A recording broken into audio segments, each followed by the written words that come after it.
Friends, this is a bit of an odd day for celebrating winter solstice.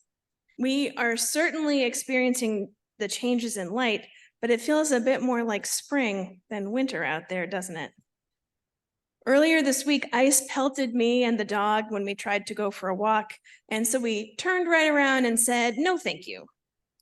Yesterday, many of us went for a pretty muddy UUMSB hike, and today we may get 3 inches of rain and have a flood warning for the afternoon. So please do be careful if you're traveling this afternoon, maybe down to New York City. This might feel like a kind of unsettling start to winter.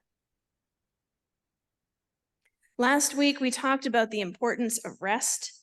And next week, Reverend Sam Trumbore's sermon will reflect on his years of meditation practice. So today, in that sandwich of centering and connection, I invite us to open up to joy. Winter solstice invites introspection, gratitude, and wonder. And Yule is about fun and celebration and welcoming back the sun among us.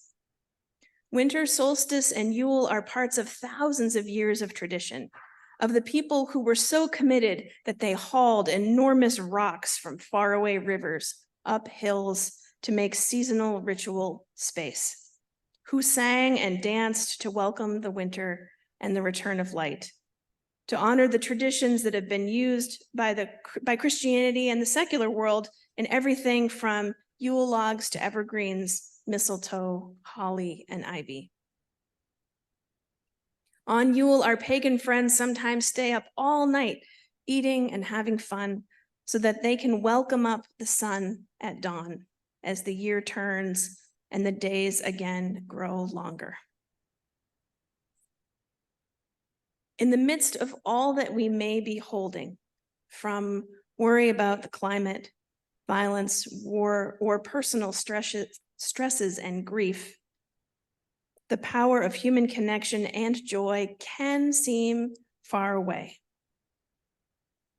In this season of festivals of lights, there are lots of symbols to nudge us toward connection with wonder and joy and hope. And that's why we do silly things like run around it for 7 minutes and decorate this place with light.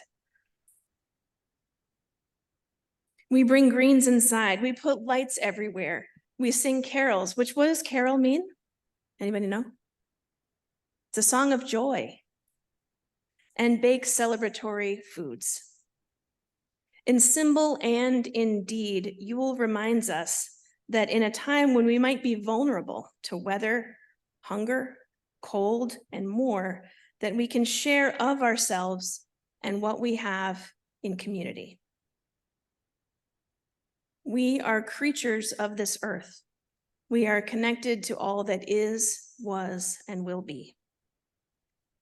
We are part of an interdependent web stretching through time and space to traditions and people celebrating and marking this time, from ancient Celts erecting those standing stones and passage tombs, to traditions born in the Han Dynasty in China, making sure that everyone had warm food in a cold time of year.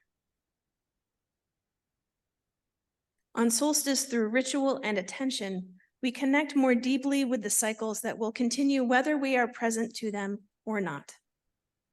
We have the opportunity to more deeply experience our place in that interdependent web. We are also invited to celebrate our interconnections with one another, the earth, and the universe.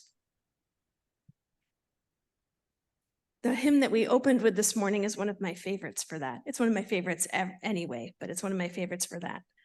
For the sun, for rain and thunder, for seasons' harmony, for our lives, for all creation, sing we our joyful song of peace. For the world, we raise our voices for the home that gives us birth. In our joy, we sing, returning home to the blue-green hills of earth. In the midst of time that can be full of busyness and lots of feelings, may we find stillness in time with this still point of the earth. And may we find joy in the wonder that is us spinning on this tiny marble in space. I invite you, maybe tomorrow, once the sky clears, to take a few minutes to pause and look up at the stars and say hello to the moon or feel sunshine on your face, please.